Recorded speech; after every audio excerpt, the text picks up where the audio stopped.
नाज़रीन, रवां हफ्ते पाकिस्तानी कम्यूनिटी के हवाले से, पाकिस्तानियों के हवाले से बैरून मुल्क से दो अफसोसनाक ख़बरें हमारे सामने आती हैं। और जो पहली थी वो ग्रीस में जो अफसोसनाक वाक़या पेश आया, जिसके हवाले से राना सनाउल्लाह साहब ने भी कमेंट किया कि अब तक 82 बॉडीज़ रिकवर हो चुकी हैं और 350 अफराद इस कश्ती पर सवार थे और रोज़गार की तलाश में ये अफराद इलीगली पाकिस्तान से गए, इटली पहुंचना चाह रहे थे और एजेंट्स के हत्थे चढ़ गए। और रास्ते में ये जो अफसोसनाक वाक़या हुआ, इसके मनाजिर हमने देखे किस तरह से सबसे निचली सतह पे पाकिस्तानियों को बंद किया और पीने का साफ़ पानी उनको मुहैया नहीं किया जा रहा था, खाने को कुछ दिया नहीं जा रहा था। उसके बाद ये ट्रेजेडी हुई।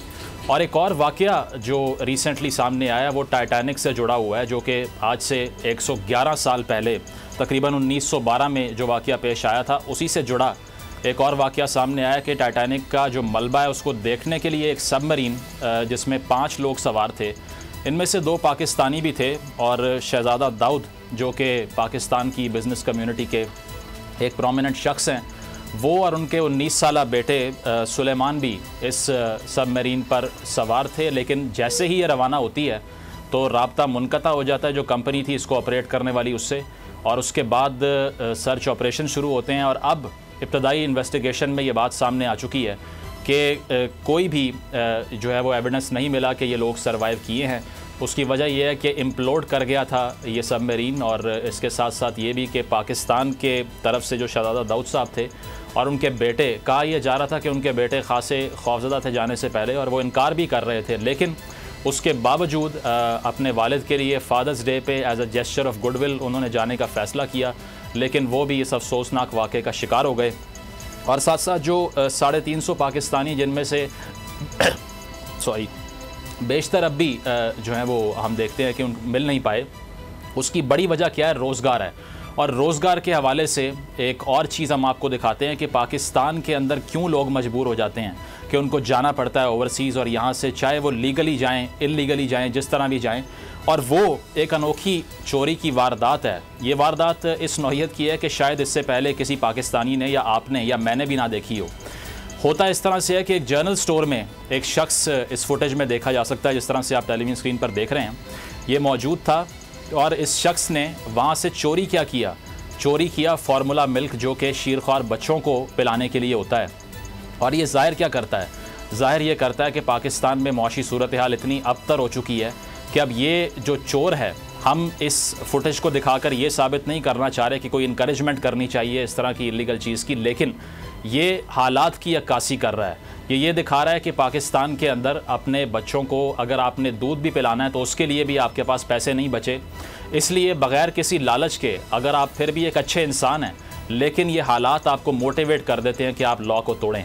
तो किस तरह से इस शख्स ने पहले इंतज़ार किया कि जो दुकानदार था उसकी नज़रों से वो ओझल हो जाए, उसका ध्यान कहीं और जाए, और जैसे ही मौका उसको मिला तो उसने वहाँ से क्या चोरी किया? उसने पैसे नहीं छीने, उसने गन पॉइंट पे डकैती नहीं की, उसने ये भी नहीं किया कि वहाँ पर अपनी लालच के लिए वो सारा सामान इकट्ठा करे या यरगमाल बना दे लोगों को। उसने सिर्फ ये किया कि अपने बच्चे के लिए दूध का एक डब्बा उठाया और वहाँ से रवाना हो गया।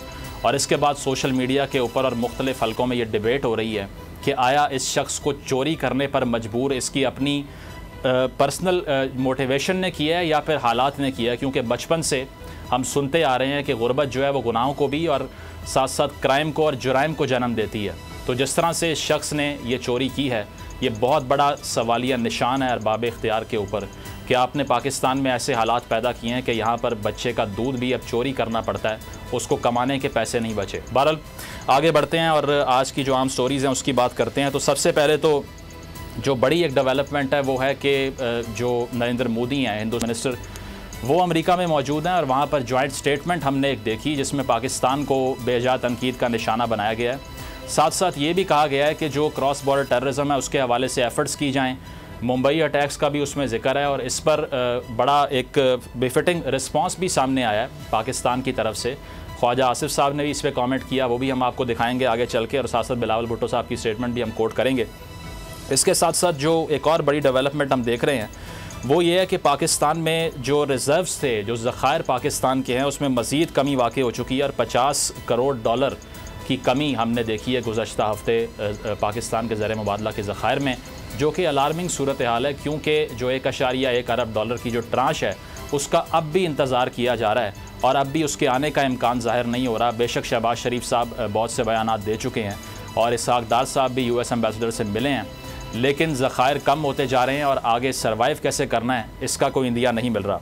इसके साथ साथ हमने ये देखा कि आज की जो सबसे बड़ी स्टोरी है वो यही कि सुप्रीम कोर्ट के अंदर जो समात रही आर्मी एक्ट के हवाले से, सिविलियंस के ट्रायल के हवाले से, तो इसमें कल जिस तरह से सुप्रीम कोर्ट ने डाटा तलब किया था वो डाटा आज प्रेजेंट किया गया और तकरीबन ये बताया गया कि 9 मई के वाक़यात के बाद 4000 अफराद को अरेस्ट किया गया है। साथ साथ ये भी हमने देखा कि इसमें बताया गया कि 1200 अफराद को अब तक बरी किया गया है और साथ साथ 3000 अफराद ऐसे हैं जो ज़मानत पर रहा हुए हैं। तो सुप्रीम कोर्ट में आज समात का क्या अहवाल रहा, इसी से आगाज़ करते हैं। अगर आपको ये वीडियो पसंद आई तो सब्सक्राइब करें और बेल पर क्लिक करें।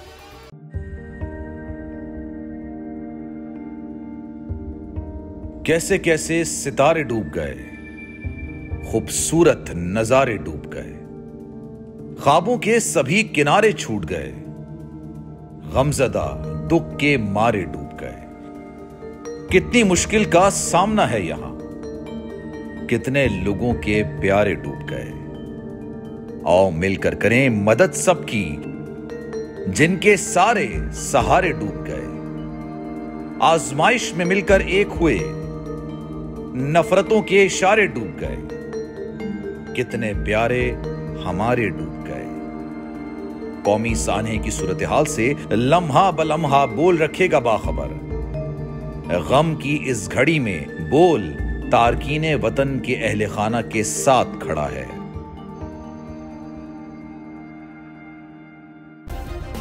सब्सक्राइब करें और बेल दबाएं ताकि कोई खबर रह न जाए।